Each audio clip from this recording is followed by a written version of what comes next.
Hi, everyone, and welcome back to another great episode of the Market Pulse podcast.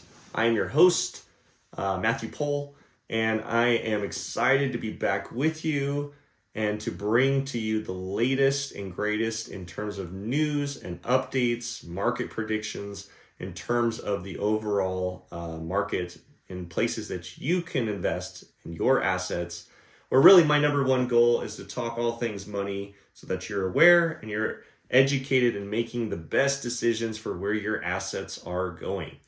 Now, having said that, we've got a lot to catch up on. It's been an exciting 2 weeks, and I have been extremely busy, even with the weather changing, the holidays coming up. We've all got Thanksgiving, an election that just got determined, and we're all going to have to sit down with our opposing political family members and deal with that in about a week. So good luck to you on that. I know that there are some people who are saying they're just not going to go because of the political tension among families. But I hope this next week really is an opportunity to have open debates, have an opportunity to discuss opposing viewpoints, but really to learn from each other and not make it about whether we can be friends or whether we can be family. But more, my personal view is it's an opportunity to learn, grow, and get a different perspective. Where it seems like the last 4 years we've just been we encouraged this attitude of cancel culture and this attitude of I'm right or else. And so rather than canceling Thanksgiving or missing out on hanging out with friends and family, maybe see it as an opportunity if you're feeling a little reluctant coming into the Thanksgiving season. But bringing this right to you before Black Friday and before all of that, but just after a presidential candidate win by the Trump campaign and the Biden administration winding things down, we have a lot of news to cover. A lot has happened since the election. So I want to start you off, get our disclaimers out of the way, and here we go.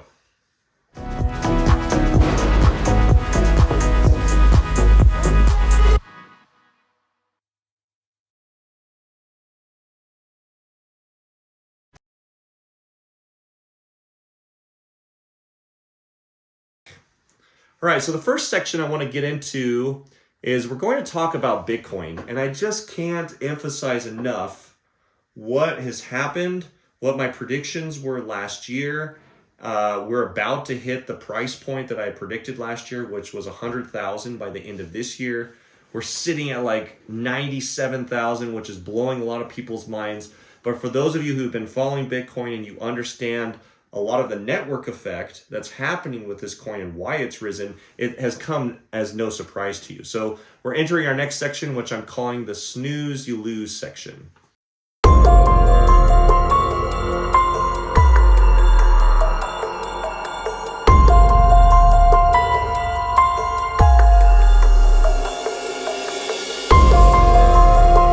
First and foremost, I want to show you this Bitcoin chart. This chart is hosted by Green Chart, which is a software company that I have some interest in. But you can see BTC, and this is a month-to-month chart, for over the last 5 years, has gone from $10,000 to now over $90,000 per coin.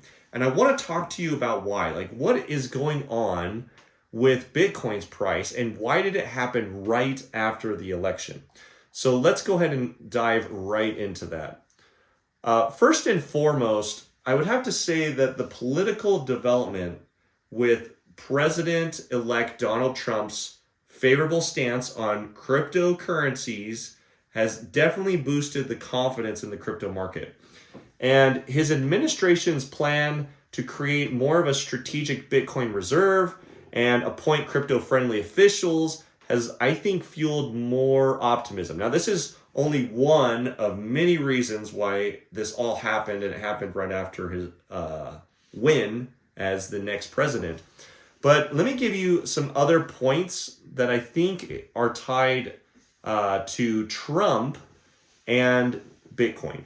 So one is market participants believe that the Trump administration versus the Biden administration will adopt crypto-friendly regulation framework, where we've seen over the last 4 years kind of this crazy SEC scrutiny. There's been a lot of talk and a lot of rumors around three-letter agencies unfavorably attacking the crypto market or having kind of an anti-crypto scheme going on. And so Trump being elected in as the next presidential, the next president, and our next president that will come in January 20th, really will reduce a lot of those barriers, not just emotionally, but also on an institution and retail adoption side. So there's no question that there's going to be a massive change in three-letter agencies in terms of making sure that crypto has a clear path going forward. Now, according to this new strategic Bitcoin reserve, we have a lot to hear about that, but reports that the administration may create a national Bitcoin reserve has driven optimism about Bitcoin's legitimacy as a global store of value. And I can tell you, I serve on the Utah Blockchain Coalition, and this year we are working on a bill that's going to get put in front of our senators and House of Representatives to vote on whether Utah can hold up to 10% of its rainy day funds inside of Bitcoin. So this type of adoption is only going to drive more money to Bitcoin, increasing its overall market cap, therefore increasing the total price. One thing that we're also seeing is an increase in institutional confidence. So obviously we have retail confidence, political confidence, but institutional confidence also seems to be going up with Trump's reelection. And this really, again, just has to do with Trump's support around all cryptocurrencies and not having this even if he was just neutral compared to the last 4 years under the Biden administration, even if he was just neutral, that'd be a lot better than what we saw in the Biden administration, where there was really this kind of unfair, and we saw a lot of weird things happening with the SEC, and then the SEC losing lawsuits, and then dropping tons of charges across Bitcoin type assets, cryptocurrency, blockchain type assets, tokens, etc., whether they're securities, whether they weren't. And we really saw the SEC chair buckle down hard, kind of coming in as this like anti-crypto enthusiast. And we just know, and I would say it's the crypto's sentiment that like Trump's not going to allow that. Like that's not going to fly under his 4 years.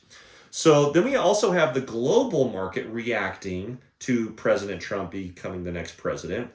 So positive sentiment around Trump being the next president also now encourages international interest in cryptocurrencies, because he's saying, and hinting, or there's rumors that there's going to be this strategic Bitcoin reserve, and other countries are going, the US is kind of a model for a long-standing currency, a model for a strong Federal Reserve, a model for really and a leader and a power globally. Maybe as a smaller country, we might consider doing this. And we've already seen, even without political sentiment in the US, we've already seen countries adopt Bitcoin as a reserve currency, or even pegged. A lot of currencies in certain countries have been pegged to Bitcoin, which is crazy. But imagine what's happened since 5 years ago.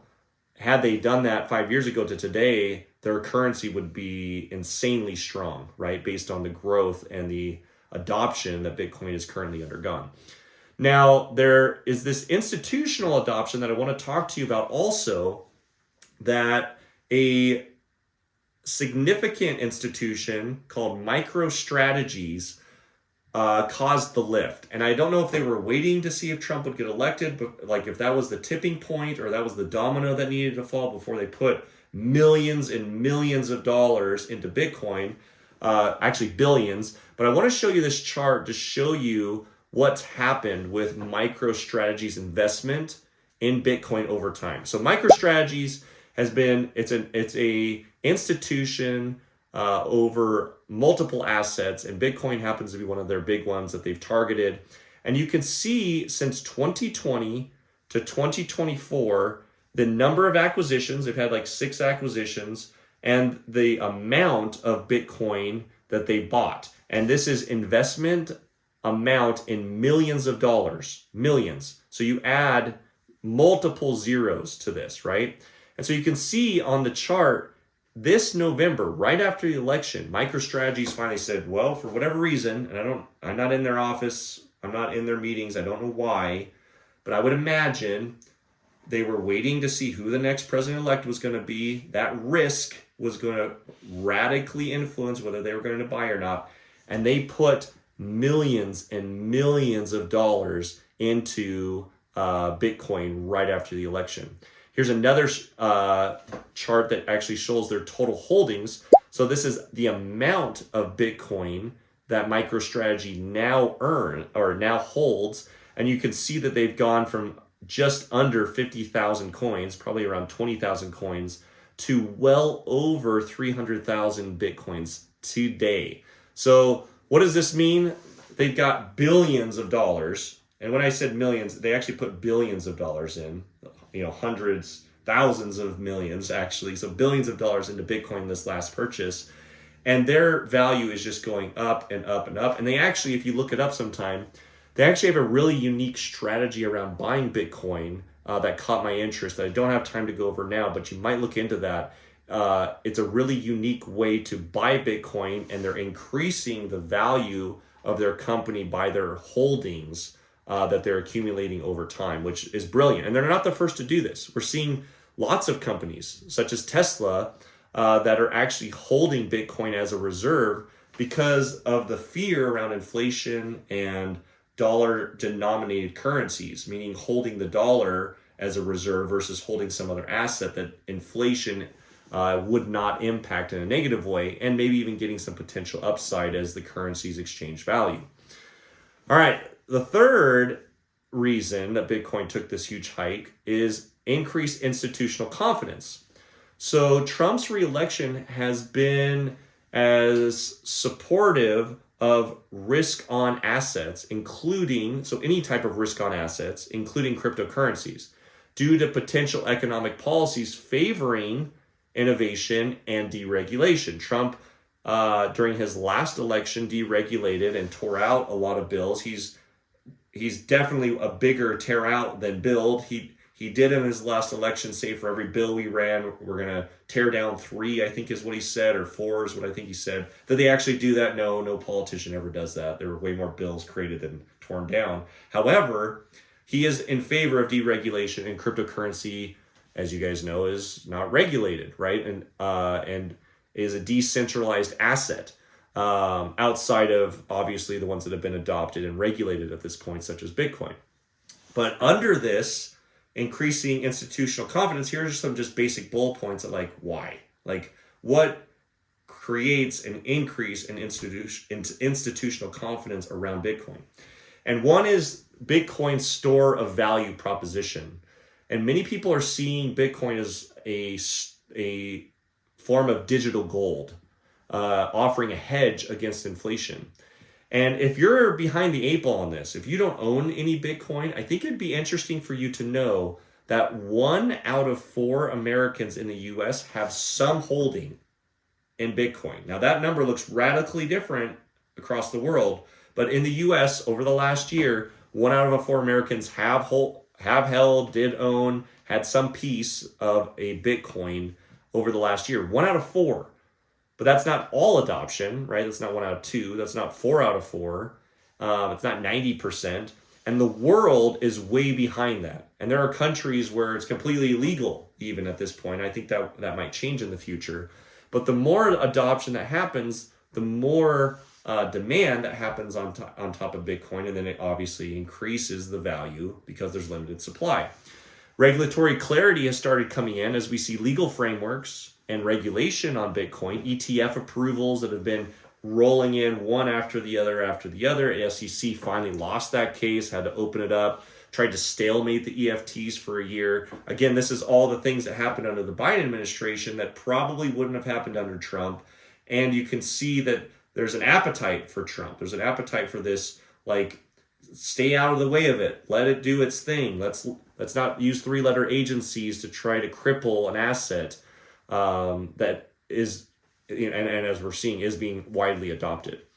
Infrastructure maturity is also a big one. So we have custodial solutions now and financial institutions where you can trade the future of Bitcoin. You can trade it in options.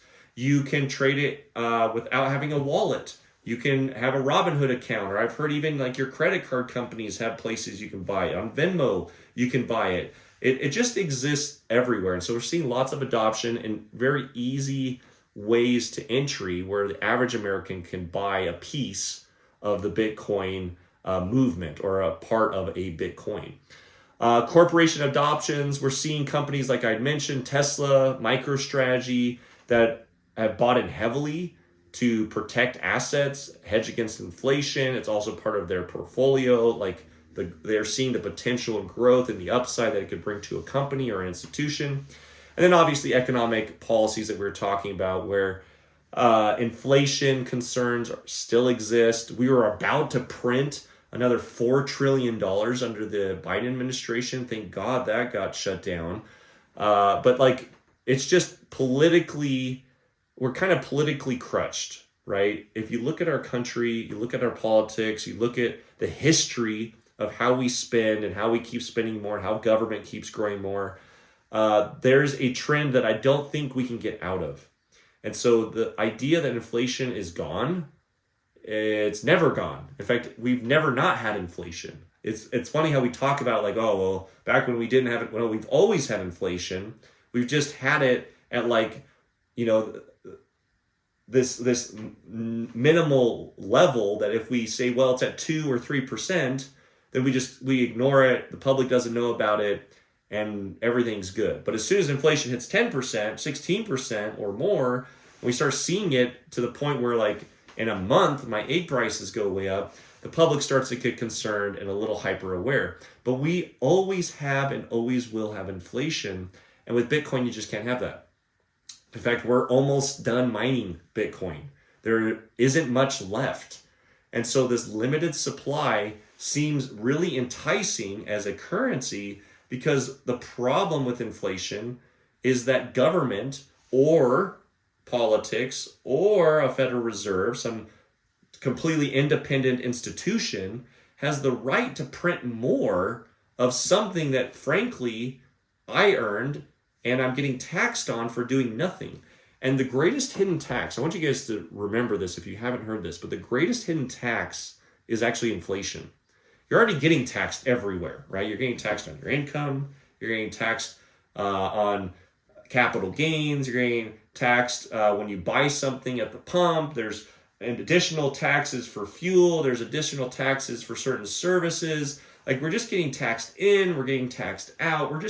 Everyone would agree we're getting taxed way too much. And taxes have not ever gone down over a long period of time. They just keep going up. And then we have inflation, which is a hidden tax. It's like, let's tax you, and then let's make your dollar worth less. And it's a hidden tax that the average American normally ignores until the percentage that happens goes way up. And it's like a frog boiling in water, right? You start the temperature really warm, and the frog doesn't even know it's being cooked until it's way too late. And that is, in a way, what's happening to this country around inflation, is that when it was slow and it was gradual and the politics around spending was slow and gradual, the average American didn't realize it was getting cooked. But once the temperature really got turned up and got turned up fast, we noticed the temperature change. And it's like people are bailing. People are jumping out of this boiling pot. And where are they going? Well, they're going into assets that can be more trusted with limited supply. And that's why we see right now gold at all-time highs. We're seeing silver at all-time highs. We're seeing things like digital assets also at all-time highs. It's because people are just, their trust in the dollar has gone down significantly. And I'll say, if you live outside of this country, look at how much people trust the dollar who don't live here. People's trust in the dollar outside of the country has fallen more than people in. It's like we have blinders on because we live here. But if you were to go to Europe or Russia or anywhere on that continent, they know about BRICS. They know about how we're de-dollarizing. They know about how we're trying to get off of petrol oil. Like we're trying to get off the dollar petrol agreement, right? That we use dollars to buy oil. There's all these side agreements that are getting set up. The BRICS nations basically saying we're doing it that way. And so more and more frequently, the dollar is being used less and less often. And the places it's being used less and less often are actually outside of the US, because you and I, we still go to the bank, we still go fill up our tank, our credit card, everything is still in dollar denominations. So we think the world is fine. But when you look at it from a global standpoint, the dollar is suffering more than the average American realizes, because the reason we did so well as a country, the reason that we have lived way better than most people all across the world, is our currency was tied to oil. It was the petrodollar. And when we lost that, when we lost all of that demand for dollars to buy oil, when people didn't have to buy dollars to then buy oil, and they could just go current with like their own currency, or they could use something else to make the transaction, it created a lot of value for the dollar. And so the value of the dollar went way up. And so in a way, because of our global power, we kind of got a discount. It was like a 30% off, you could say, discount that we just got on everything in the world because of the power that our dollar had. Take that away, and now it's like, okay, well, now we're more equal with the rest of the world. We don't have all these special agreements that gives us a high currency valuation. Not to mention, by the way, our credit rating as the dollar dropped also. We're having a hard time paying our debts off. We're having to print money to pay our debts. Another problem, another issue, another podcast. But you look at what's happening globally, guys, and it's no wonder we're moving to Bitcoin. But that's not it. We've got two more macroeconomic factors. Investors view Bitcoin as a hedge against inflation, but not just in the US, also globally. And then global market reactions have been pretty much positive, not just with Trump's win, but also because when you look at inflation globally, we're actually one of the countries doing the best. I'm not saying we're doing the best, but in terms of volume and population, we've done really well to calculate how to fix our inflation problem, where other countries are seeing massive upticks in inflation and having to put together high stimulus plans to fix these things. And frankly, as you already know, more stimulus creates more inflation, and the cycle just rinses and repeats. So if you're seeing right now, if you're like sitting back in your chair, you're thinking about all this, should I get more Bitcoin? Or should I get out of things like the dollar? I've got a bunch of cash sitting around. Should I have it in dollars or another asset? The rest of the world is thinking about that way more than you are.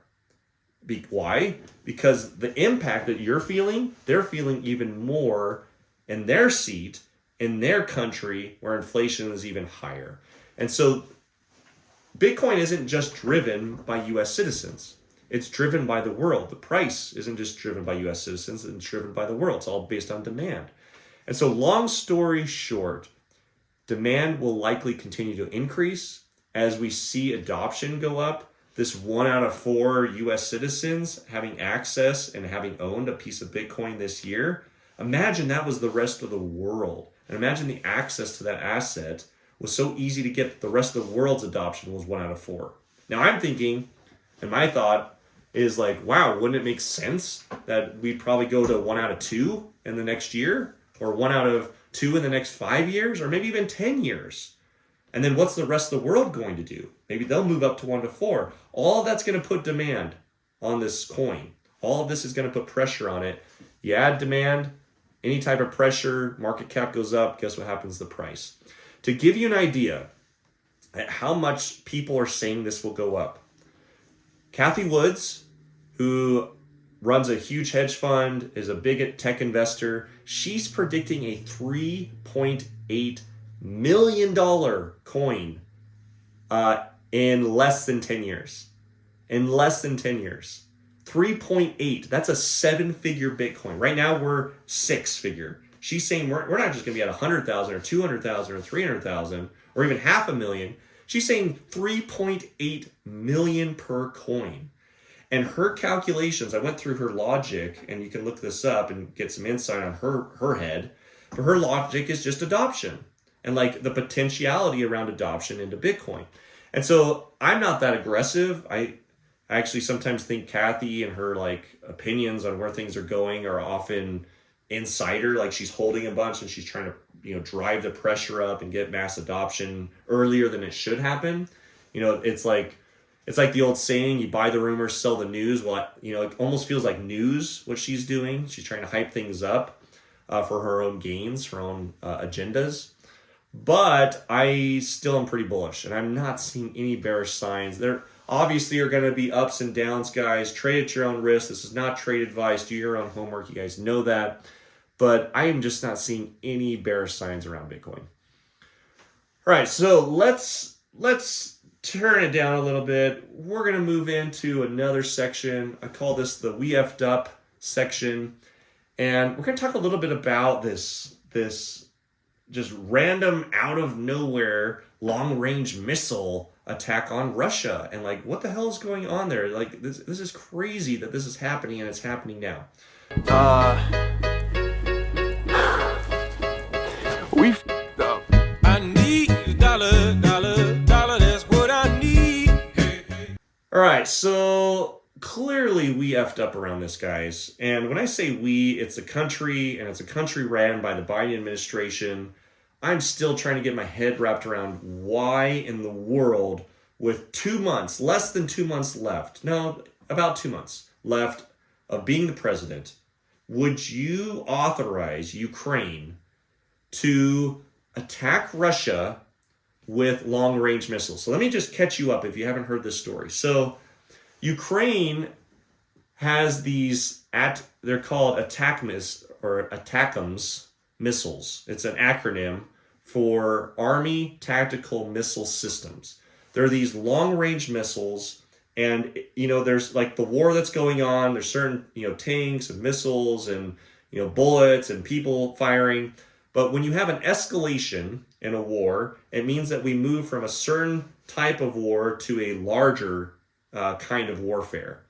And up to this point, there has been no long-range missiles deployed. In fact, Ukraine, in and of themselves, would never have the utility, would never have the resources to ever supply their own long-range missiles. These were missiles supplied by the U.S. Like, we did this. So, like gear up. You're responsible. We voted in Biden. He's the one that authorized this. Now, the missiles hit. Russia obviously sees this as an escalation of war, not a bid for peace. He's seeing this as a direct correlation with the West being in war with Ukraine, like the West meaning us, our country, United States citizens, and says that they will retaliate because as a position of power, he cannot show weakness against Ukraine right now. And so then what happens? Well, Joe Biden authorizes Ukraine to use these missiles. Obviously, who knows who's really running Ukraine over there. It's likely a bunch of NATO people. It's likely our president and a bunch of other leaders of other countries. And so they strike deeper into Russia, cause all these casualties. A couple of them land. Most of them are shot out of the air, but a couple of them land, cause casualties. But the act alone signals we're going into World War III. I mean, that's what it's signaling.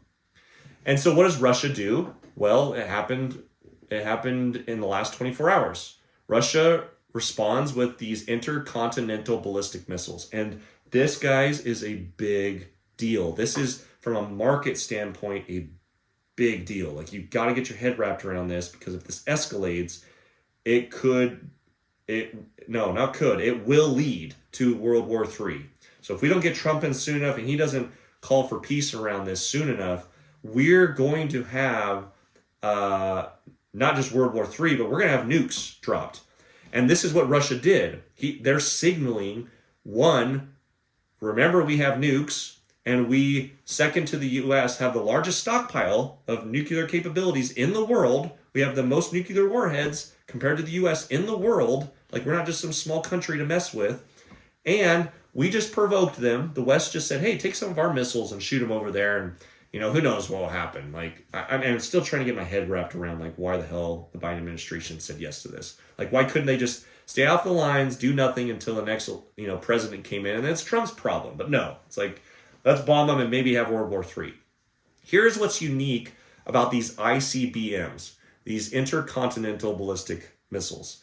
ICBMs can carry nuclear warheads. In fact, it was very unique that Russia, when they launched these, they launched the missiles capable of carrying nuclear weapons. They literally launched the ICBMs that could hold a nuclear warhead, a hydrogen bomb in the tip.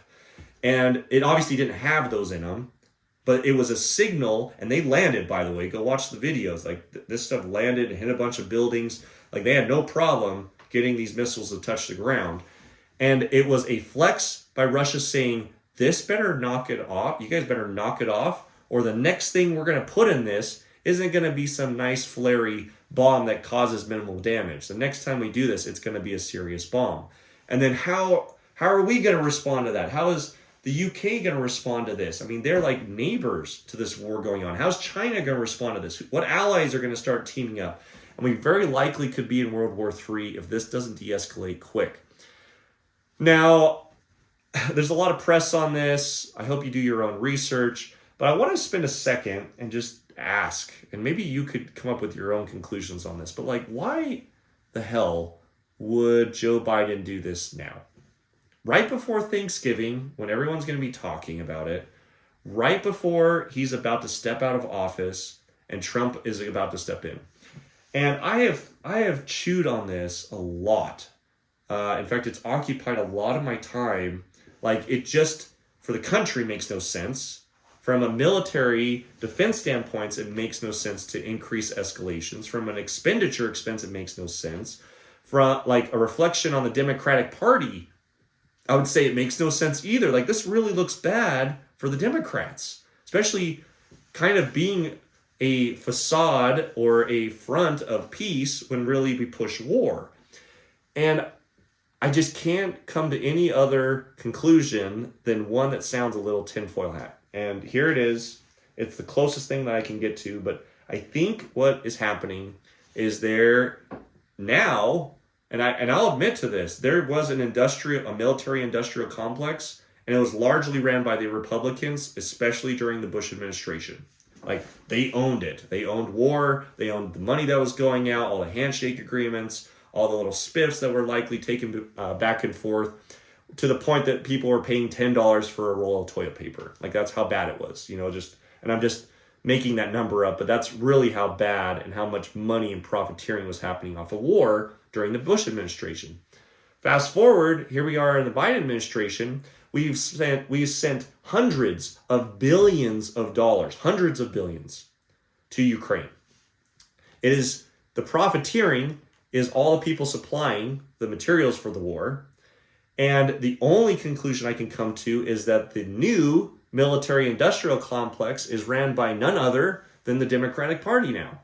And there are some handshake agreements, especially after Biden lost. And it's very likely that some of his donors and some of the support groups and super PACs that came together to help push the election for Kamala to get in as the next president, when they lost, they were like, hey, you kind of owe us. And so they're like, what can we do? I mean, this sounds so tinfoil hat, but it's like, what can we do to ensure that this war doesn't go away when Trump comes in? Because Trump's promise and his campaign trail promise was to end the war, period. I mean, that's what he's been saying. And like, as an American population and personally a citizen of the U.S., it's like, I can't think of anything better, for us, my family, like the world, to end this and have peace. Like, peace is always good for everyone, where war is good for the few, right? Especially those providing the tools, the pickaxes, in this case, the warheads, right? The bullets, the ammunition. And I just couldn't get over the fact that in my mind, there's that piece. It's part of the military industrial complex. And that's a whole term that's not very tinfoil hat. It's not ran by some government shadow leader. It's just a bunch of people that benefit from war. And so they're just naturally prone to vote, to do things to not lose their jobs or their form of profit or profiteering. Now, the other part of this that may be, but I think is less likely, is that we're trying to tee up the Trump administration for a massive loss. Like, he's going to walk in there and then somehow get blamed for World War III. And that maybe, we may come back to this in 3 months and be like, wow, this was actually what was going on. And it may be that the legacy network news that's largely teamed up with the Democratic Party, and everybody knows this, has teamed up to basically set Trump up for failure around a war that Biden just escalated, and make it that much harder for him to de-escalate it and do the thing that he said that he could do to make the Democratic Party look good and to shame Trump for what he's doing. Now, I don't know which of the two, or if it's a combo of both. Either way, as a citizen, Democrat, Republican, Libertarian, Green Party, it doesn't matter. I don't know how war is good for us, especially a war that's completely out of our continent, and frankly, we could have prevented in the first place. In fact, there's a lot of evidence that shows that if we had just kept Ukraine where they were, and we weren't trying to expand them into NATO, and we kept that agreement with Russia, that we've kept it a neutral zone between the countries, that Russia would never have fought back and Ukraine never would have gone to war with them. But someone got behind the idea that we needed to keep expanding NATO, and obviously the people of NATO, whose intention is to grow NATO, they're doing everything in their power to keep this ball rolling for their political and social power. We're seeing that that's obviously not happening, and we've been in a war that's cost the U.S. hundreds of billions of dollars, which, frankly, if you want to talk about inflation, that's part of the problem. You want to talk about how you can't afford certain things, that's part of the problem. And war is never good for anybody. So there's our wrap up. I just hate talking about wars that are funded by us, especially when it feels like, as like an average day citizen, we have such little impact when it comes to like getting us out of these things, or like not having them negatively impact us. And I just hope that I think I speak for everyone outside of the people that profiteer and make money on this. I hope for everyone that this war de-escalates. I hope that we can get past the blame game. And I really hope, and I have a very small window for this, that the reason that they did this was something in the intelligence community that we didn't understand, and they were doing it for the right reasons. But it just doesn't look that way, and we're going to see how this plays out over the next 3 months. All right.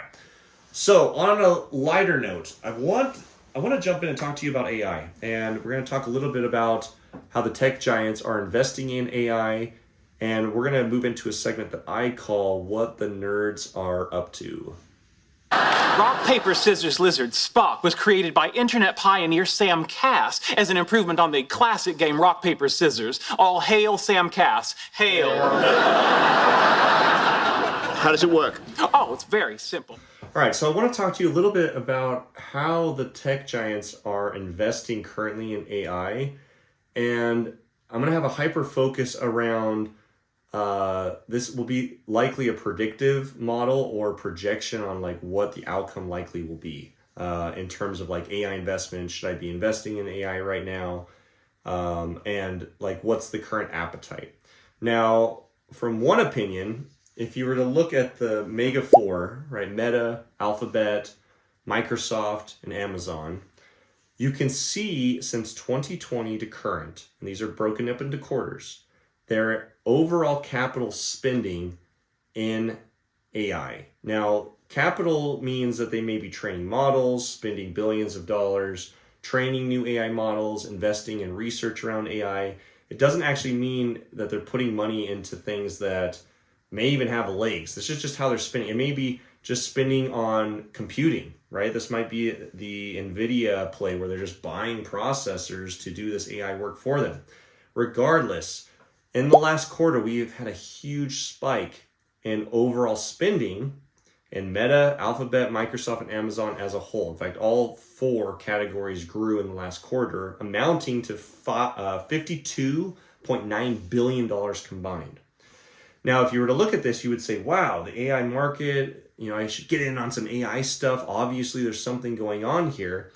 But I'm going to tell you a tale that has played out in most up-and-coming markets, including AI. AI is not new. It's something we've been talking about and developing on for over a decade.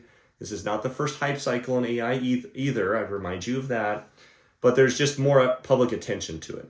So we're seeing this picture. It looks like things are growing. This would be a signal if you weren't looking at any other data like, wow, I should really get into AI. But let me make the counter argument. So you remember this thing called NFTs back in the blockchain era, where when blockchain cryptocurrencies were going nuts and we had the hypes, we call it the hype cycle around cryptocurrency and blockchain tech, anything blockchain tech was just getting invested to like crazy. And then we had this neat little thing that came out called NFTs, non-fungible tokens. Basically, these images or certain token creds that were stored to show authenticity on blockchain technology. Well, if you played out what happened, NFTs and the massive investment in NFTs, by the way, like that market has gone sucked dry. I'm not saying there's still not value in NFTs. You remember like the Bored Apes, these little like images of apes that were selling for millions of dollars in some cases. I just looked them up and you can get an NFT now, a Bored Ape NFT original, just out of the original pile. I think I saw one sell for $40,000 this last week. So going from hundreds of thousands of dollars to now 40,000 because the value just isn't there anymore. And there's all these other NFTs coming out, and the amount of money going in is really just kind of a recycling of the money that exists. People are kind of just at the casino constantly giving 10% back, 10% back, 10% back. Anyways, long story short, what I want to do is AI, NFTs, obviously very different technology assets, but I want to talk to you about the hype cycle. And I want to also talk about something I'm seeing in AI that's similar to what happened with NFTs. NFTs were a massive investment in tech. Like there was a massive unleashing of capital that went into blockchain, into NFTs, to really show us what the technology was capable of. But in terms of monetizing it, in terms of creating something that actually creates value, it just didn't happen. And we still are struggling with this with blockchain tech. Like what blockchain tech actually creates value? Like we're actually using blockchain tech on a large scale to make a bunch of money or to solve a problem that's saving us a bunch of money. Like we're not, right? Like Bitcoin isn't a value add in and of itself, it's a value transfer, in terms of a currency. And a lot of blockchain technologies aren't really an answer to solving a problem better. We're just flexing around how we could solve the problem using blockchain. NFTs are just images. They don't create more GDP. They don't solve people's problems. It's art, right? But we really saw what was possible with all this investment. And we're starting to see the same cycle in AI, where billions of dollars went into investments and companies into AI, but we're just not seeing the value return. We're not seeing how it's making us and I'm not saying all of them, I use AI every day. I'm using ChatGPT, a little plug for them, but I'm using it every day. And does it have value? Absolutely. Does it make my life easier? Absolutely. So there is value there. But for most AI companies, we're just seeing what's possible, like an NFT. We're not actually seeing the value. We're not actually seeing it derive or create or increase revenue in a certain market or sector of a market. And I'm not saying this is true with all AI, just like it's not true with all blockchain, but we're seeing it wide scale with most AI investments. And I just want to give you some data points that were really interesting to me. One is consumption growth has decreased.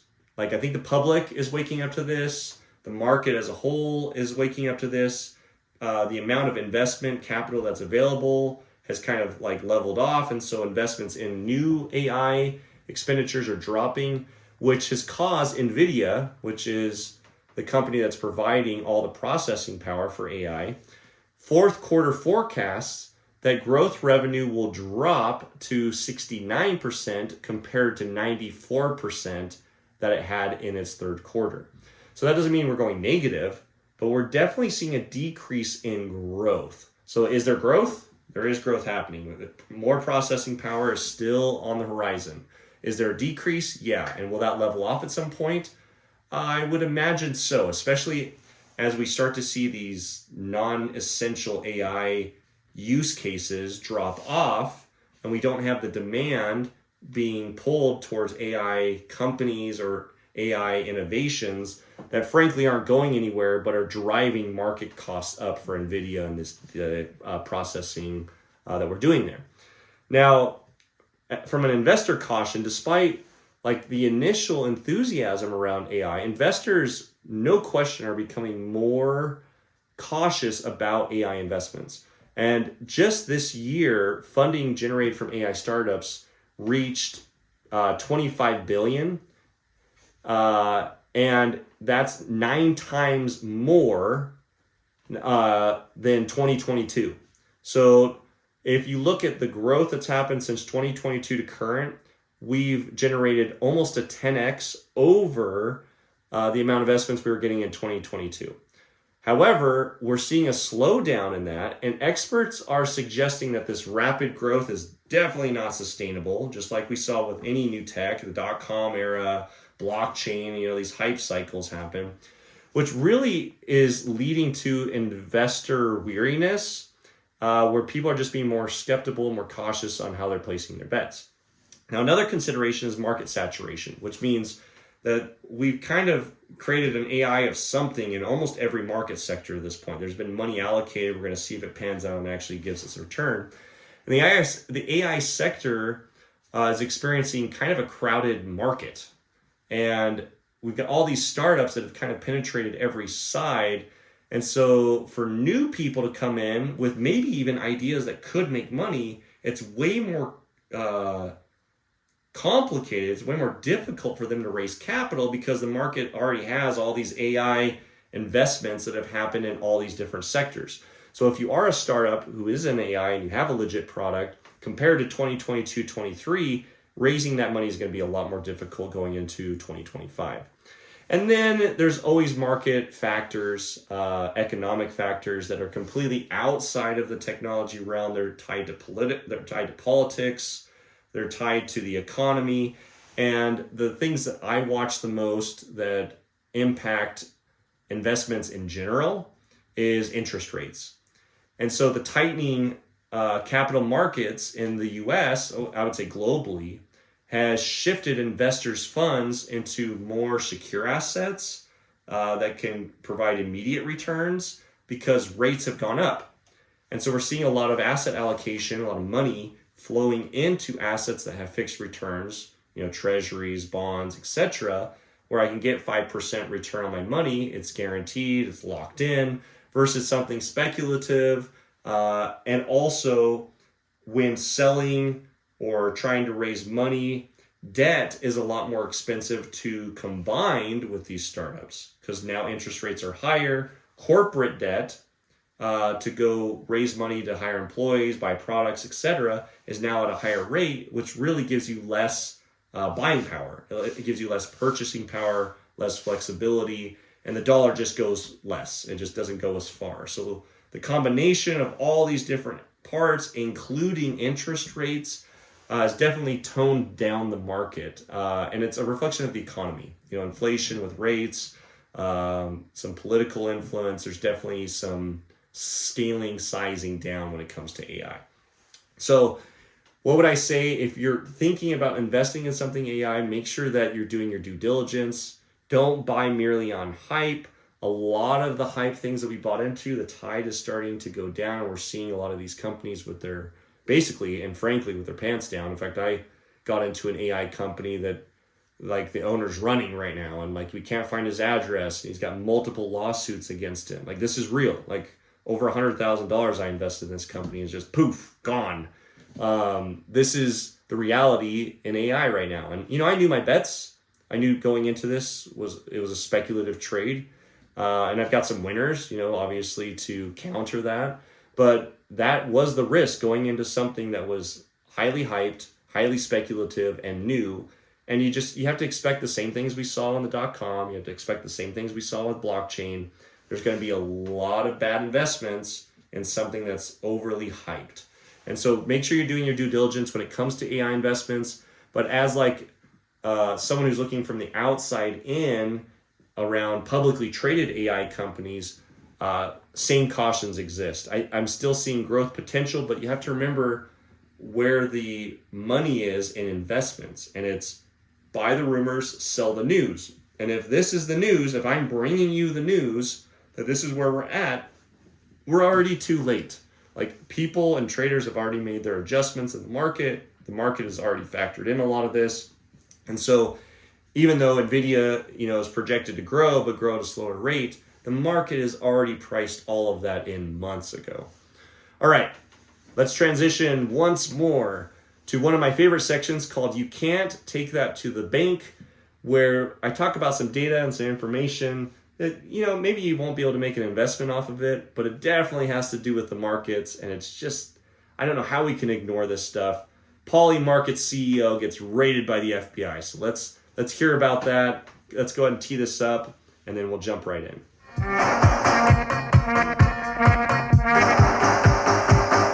Money don't get everything, it's true. What it don't get, I can't use. I want money. All right, so unbelievable, but this just feels like another 3-agency political attack.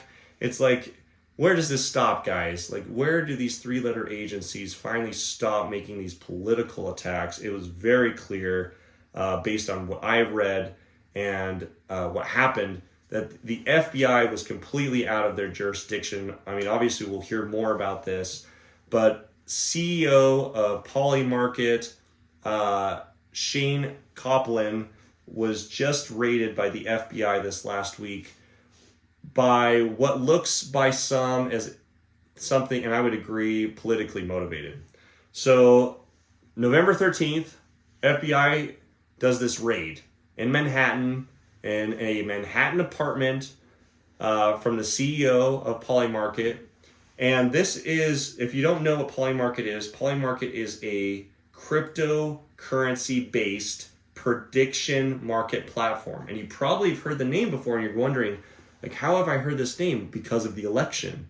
Everyone was pointing to Polymarket's odds, where Polymarket had Trump favored to win over like 53 or 54% compared to Kamala.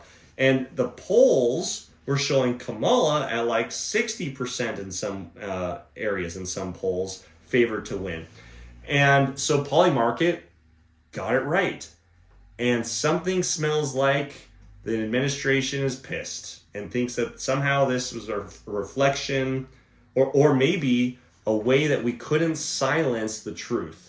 Maybe it was again, tinfoil hat coming out a little bit here, obviously no facts, but like if we were to talk conspiracy theories here for a moment, my thoughts and my brain goes to like, this smells political, smells like, we can manipulate polls to look the way that we want. We got this wrong the first time also with Trump getting elected. No surprise there. But they got it wrong again. But why do these betting sites have it right? And maybe this is part of the problem where you try to manipulate or coerce or steal, as some call it, an election. Maybe putting these guys in check where they were loud, very loud, and millions of dollars bet on both presidential candidates. They were one of the few that had it right. So 6 a.m., FBI comes in, raids Copeland's house, takes his phone, takes a bunch of electronic devices. Copeland wasn't arrested, which is kind of weird. He also hasn't been charged with anything. And they're saying that this raid is part of a broader investigation into Polymarket's operations. Now, I can get that a little bit, but you got to think of all these other gambling sites that exist out there also. Why weren't they prosecuted? Why hasn't the hammer come down on these groups? Now, just so you know, Polymarket was founded in 2022. They had an issue with the CFTC because they're a betting site and they weren't registered, and so they basically are being called a derivative trading platform, which I don't know. Sure, like betting sites are now derivative trading platforms. Somehow now another, not a 3-letter but 4-letter agency like thinks this is like our next thing. Everyone's always hunting the big numbers. Anyway, CFTC has a thing. They are unregistered. The company agrees to cease operating in the event of doing options in the US. So they basically go offline. We saw this in the crypto market where a bunch of cryptocurrency exchanges basically moved the country. They bailed because the regulatory body said this is illegal to do here. So what do? Polymarket says, well, fine, we'll leave. And so they do. But if any of you have ever heard of like a VPN, it doesn't keep American citizens from pretending they're in a place other than in the US. And so I guess what happened is a bunch of people who lived in the US still went on to Polygon, but they just used a VPN to place their bets. Now you have to get, there was the presidential election part, but Polygon as a whole does this derivative crypto exchange betting, is what I would call it. It's definitely not trading, betting on all kinds of things from where crypto is going to be. In fact, if you go on there now, you can see there's predictions of where will Bitcoin be by the end of the year. You can bet on where you think the price is going to be. And so there's all these really cool data points on what the public population thinks is going to happen with certain prices, certain markets, etc. It's really a cool idea, a cool platform. But because US citizens weren't permitted to trade but still somehow got in, somehow it violated their agreement with the CFTC. I don't know how you can come after a company for that. Really, that falls on the individual at that point for breaking a rule or a law or regulation. How can I, as a company, if I don't operate in the US, be responsible for someone in the US leaving the country or pretending to not be in the country and ends up using my product? How is that my deal? Anyways, that's what happened. Let me give you some political context. So the raid, consequently enough, happened right after Donald Trump's victory in 2024. And they assigned him, I think I got the number wrong on this, but they assigned him a 58.6 chance of winning on election day. And they didn't, the bettors did. They didn't come up with that number. The bets came up with that number.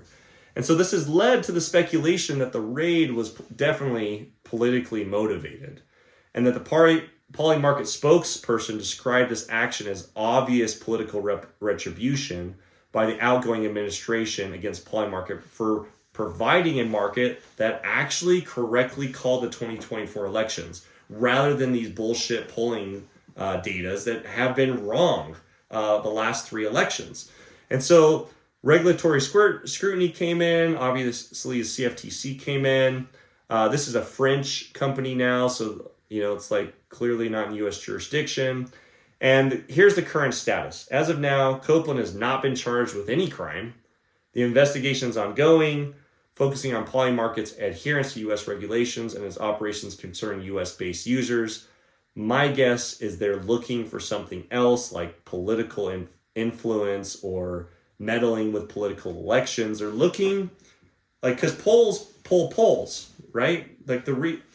I had this brilliant statistics teacher when I was in college, and it was a question on the test, and one of the things I'll always admire about her was her hunt for truth.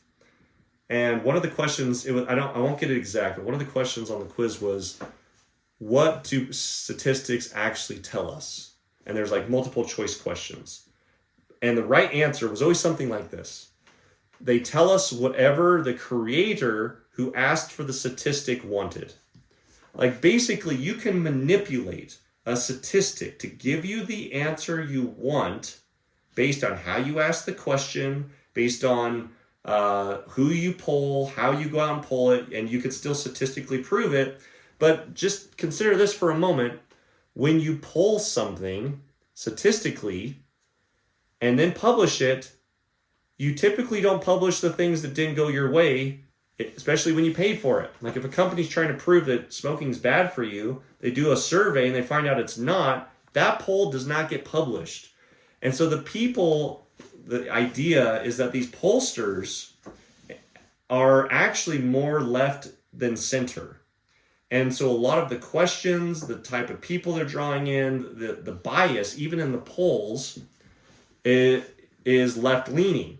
And so we're seeing the results poll-wise from a left-leaning response. It's not actually the truth. And so, and the reason you would do something like that and allow it and be okay with it is because it kind of creates this like mass adoption. You know, like when you see a crowd of people standing around, but you don't know what's going on in the center, you're naturally inclined to go see what's going on. And so there are a percentage of the human population and US citizens that just like to be trendy. They don't like to think for themselves. They're sheep. I mean, I don't know how else to say it. And so they like to sheep into things. And if we can prove, or if we can show that the majority of people are going to vote XYZ, then they'll just kind of fall in line and kind of, it's kind of like a prophecy fulfilled. It's like we create the prophecy and then it gets fulfilled based on mass adoption. But imagine this truer polling mechanism comes out where it's not manipulated by political sway, but more by money, where people are actually betting with their dollars. And wouldn't you say that's probably a more accurate poll than one that's done by calling people at home who are somehow available? I've never gotten one of these polls. I'm never available. Like if someone's calling me during work hours, I'm not picking up. And so it's like, who's picking up these calls for these polls that give us these answers? I don't know. But I think it's changing what we trust. And we're seeing this massive shift right now in news we hear the term legacy news a lot, from where we're consuming our news, where we're consuming our data. A lot of people are saying this last election was won based on podcasts and alternative news sources. And I think the American population is just tired of being lied to. We're being tired of being told who we are. We're being tired of told who we're not. And we're just like, just give us the truth. Give us what's actually the facts, not your smear campaign that you've ran through the news to try to prove a point that really wasn't there. We're just all tired of it. I think even most people I would say most people on both sides, unless you're like highly politically motivated on the extreme right or the extreme left, I think you're just not interested in like a hyper virtual reality of what's going on. You're actually interested in the truth. And we're starting to see with technology and time, the truth coming out in a much more integrous way. And I think the powers that be don't like that. And I think that's where this attack from the FBI is coming. And we've already heard from Trump that there's going to be massive overhauls at the FBI. It's largely politically influenced. There's, as you heard, I mean, what three-letter agency went into Trump's house, right? Like we saw a lot of three-letter agencies with a very strong political motivation that then the news showed up and like backed them up and created this story. And I think we're just all kind of tired of it. And I think they just feel so empowered. They feel like they've got a mallet that's bigger than everyone else. I even think they have a mallet that's bigger than the sitting president, because presidents change every 4 years, but they've had their job for 30. They feel like they're the actual power. And these agencies were created by us. They were created by you and I, the people that we voted in. And I think it goes to show that our trust in our three-letter agencies is also diminishing, and that there's likely going to be a major overhaul in terms of like how we gain trust in our government again, how we gain trust in these three-letter agencies to be doing bipartisan work and not politically motivated work. And frankly, I don't care which side of the aisle you're on, this looks highly politically motivated. All right, we're going to end on one last thing. I call this my bulls, bears, and brain farts. So let's tee it up and we're going to jump right into it.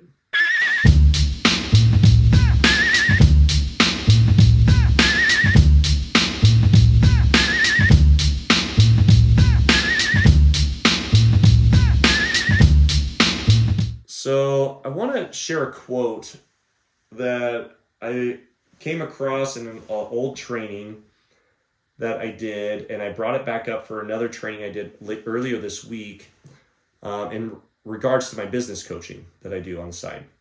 And it comes from Albert Einstein, and I'm just going to read it to you, let it soak in, and then we'll talk about it a little bit. But it goes like this: we cannot solve our problems with the same thinking we used when we created them. This is by Albert Einstein. We cannot solve our problems with the same thinking we used when we created them. So this idea, so if you're here because you're interested in making money, if you're here because you're interested in making smart investments, if you're here because you're trying to change something, if you're tuning in because you're looking for insights, you're looking for tips, you're looking for ideas around how to perform better than you've been performing, we have a new problem, don't we? Did you have that problem in year 5? No, you weren't thinking about your investments. Did you have a problem in year 20? Probably not. Has your problem shifted maybe even in the last 5 years? Likely. Do we have some new problems with inflation and like how it's affecting your house? Absolutely. But we can't solve that problem with the level of thinking that created it. Like we can't solve our inflation problem and how it's affecting our house with the thinking we had that existed at the time of inflation or before. There's no answer for the solution because the thinking that created the problem is the problem. We thought everything was good. We thought all the structures and ideas and mechanics we had in place were working. And so to try to solve them from that place is going to require a level of creativity, a level of stepping outside of the box to really solve them. And when it comes to money, when it comes to your investments, this is where your biggest wins will come from. And as an individual and as a trader and someone that's interested in constantly growing my net worth, constantly having more in abundance, I have to keep stepping outside of what I know. Because the world of what I know is so small, even compared to the world of what I don't know. And what I don't know still exists in this realm of the thinking around the problems that created it. I have to get completely outside of the world of what I know. I got to get outside of the world of what I don't know. And I have to get inside of this weird world called what I don't know, I don't know. Now let me tee this up. I know how to drive a car, but I don't know how to fly a plane. And so the test is if someone else knows how to do it, that lives in the camp of what I don't know. But what I don't know is exponentially larger than what I know and what I don't know combined. And so there's a world of knowledge that is exponentially larger than all the things you know, all the things you know you don't know. And we have to somehow step out of that to get into a place where we can get access to what I call divine creation. Some people call it inspiration. Some people call it, there's just all these terms, and they're typically spiritual, actually, by nature. Because the world of creation has to come from a place that it doesn't exist. And, I think Albert Einstein, being the person who said this, is just perfect. Because he literally came up with theories and ideas that came from a realm that didn't exist at the time. And so if you want to have massive, explosive, I call it 10x success around your business, maybe something you're doing financially, entrepreneur-wise, or maybe it's just you're investing. You just, you've had enough, you haven't been doing well, and it's like, I've got to turn things around. You've got to get open that it's in a place that you don't know. And in order to do or to get access to that, it has nothing to do with the world of thinking. It's really bizarre. It's more in the realm of being and who you would have to be. I call it in my book, Finding Your Hidden Strengths, Your Inner Position. But it's a change in that jacket that you would put on that would have you get out of your normal. And I'll just give you some tips that I use. I'll give you 3 things. 3 things that I do to get into the space of what I don't know. And the one that comes up the most often for me is meditating. Where I find myself in a quiet space, and I have multiple methodologies that I use. I don't think there's really any that are wrong. If you've never done it, it doesn't matter.